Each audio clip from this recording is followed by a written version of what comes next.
Hi historians, let's continue with our Revolutions in World History study.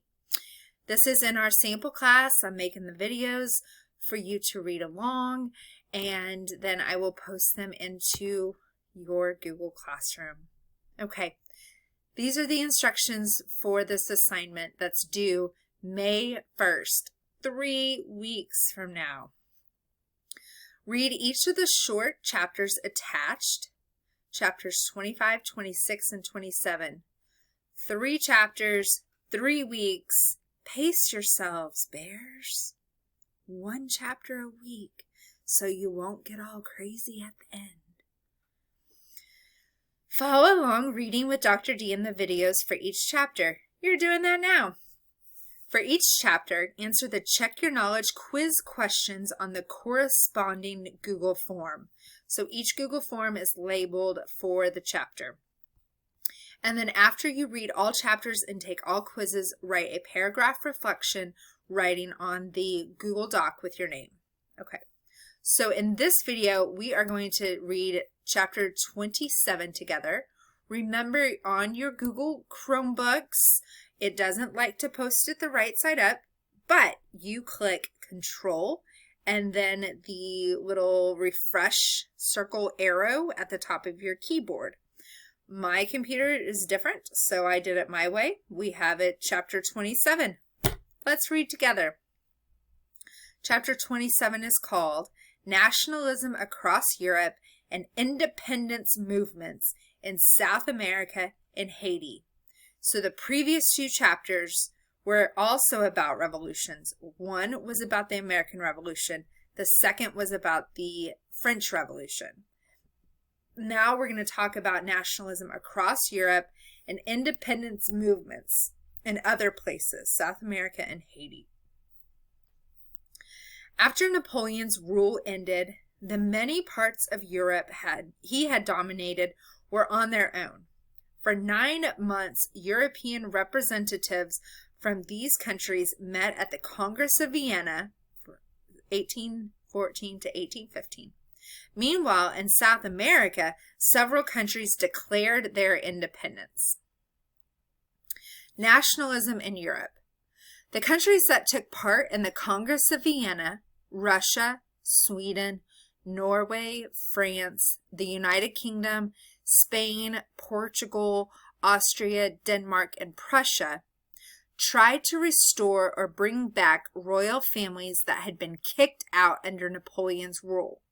But nationalism was growing in each country. The feeling that the people in each country were linked to each other through a common culture, not through loyalty to a monarch. The rise of nationalism was partly a response to Napoleon's rule. Napoleon had united the French people by encouraging national songs and holidays and promoting patriotism through flags and other symbols. This kind of national pride developed throughout Europe. So nationalism, my quick definition is always extreme patriotism.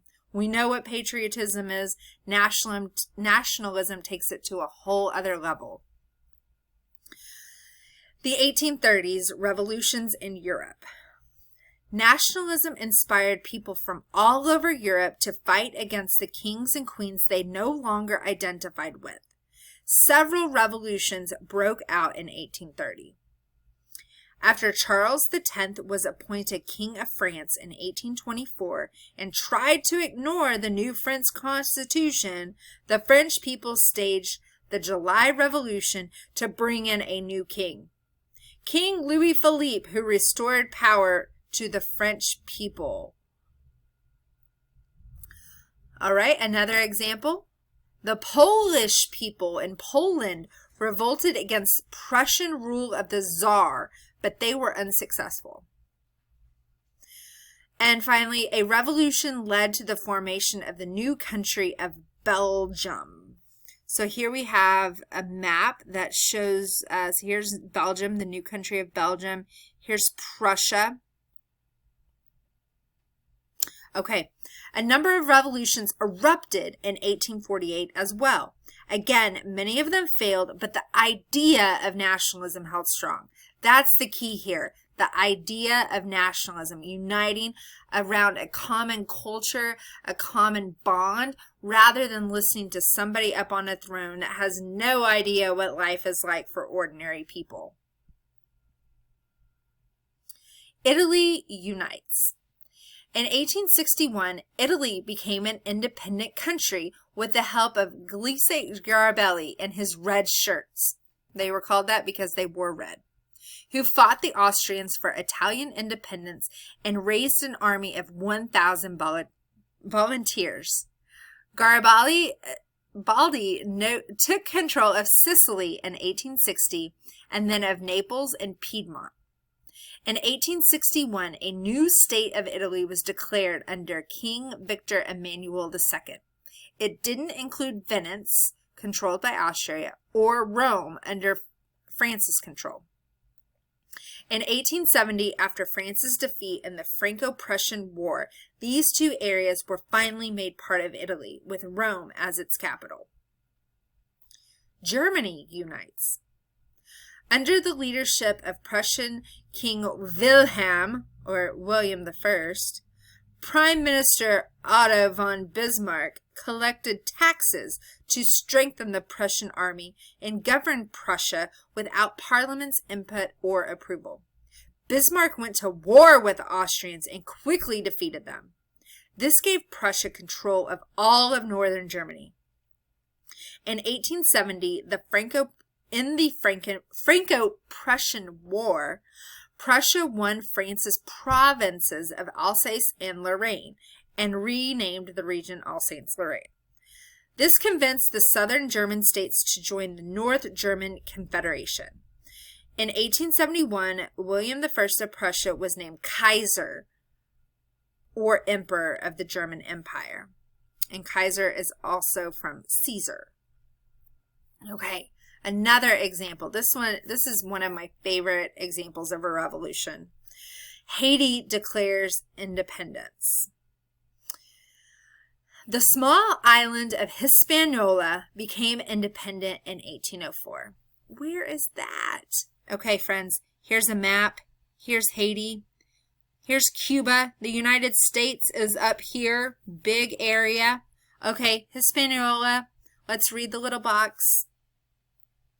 Is an island in the Caribbean consisting of modern-day Haiti and the Dominican Republic. It's one of the places Christopher Columbus explored during his 1492 voyage to the Americas. Okay, the small island of Hispaniola became independent in 1804. One part of Hispaniola was Saint Dominique, a French sugar colony with a population of slaves who were badly mistreated. Friends, sugar plantations were terrible. Sugar was so labor intensive, and they were not nice to those slaves at all. Under the leadership of Francois Dominique Toussaint Louverture, over 100,000 of these slaves revolted and took over Hispaniola. The Haitian slaves had made their own language, so the French could not be aware of their plans and strategies. On New Year's Day in 1804, the western part of the island declared itself free. This part is called Haiti, and it was the first independent state in all of Latin America. Jean-Jacques Delaunay, another leader in the Haitian Revolution, became the first ruler of this new nation. And friends, look, here is an insert of the map that shows where the United States is. Haiti, Haitian Revolution. Excellent. Our last page, freedom for South America. South America was under the control of Spain and Portugal until the 1800s, when Simón Bolívar led revolutions all over the continent.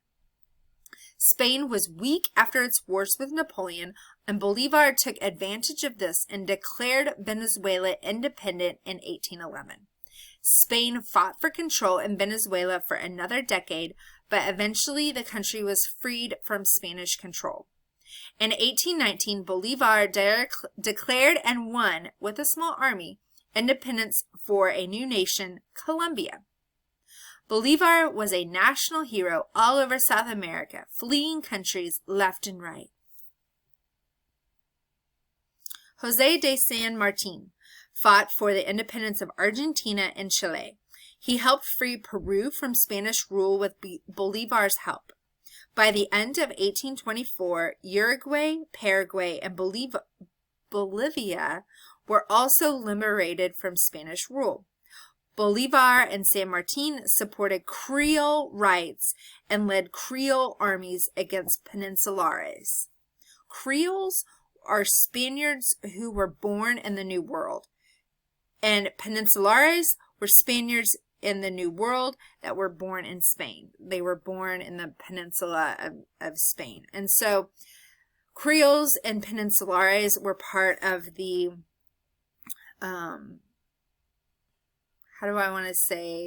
the social hierarchy of the New World.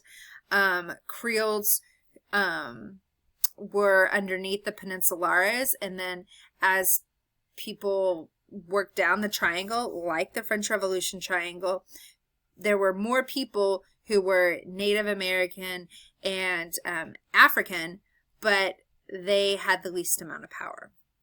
Okay, friends, this chapter is amazing. I love talking about revolutions.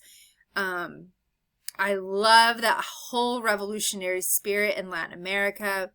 The Haitian Revolution, like I said, one of my favorite revolutions. I mean, it were slaves like rising up against the people who were oppressing them. It's an awesome, awesome, awesome piece of history. So on this page are your Check Your Knowledge questions. You will go find the Check Your Knowledge questions on the Google form for chapter 27. And now, if you've read these chapters in order, which makes sense, but if you didn't, that's okay too. Now you've read them all, and you've taken all the quizzes, and you will write a paragraph reflection writing on the Google Doc with your name.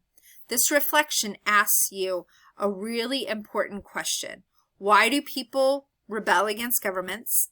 Another key question, how can people change a government? And then finally explain whether or not you think people should revolt against a government. Okay, historians, it's been great reading with you. I really appreciate your bare determination. I miss you all so dearly, and I hope to hear from you all soon. Take care.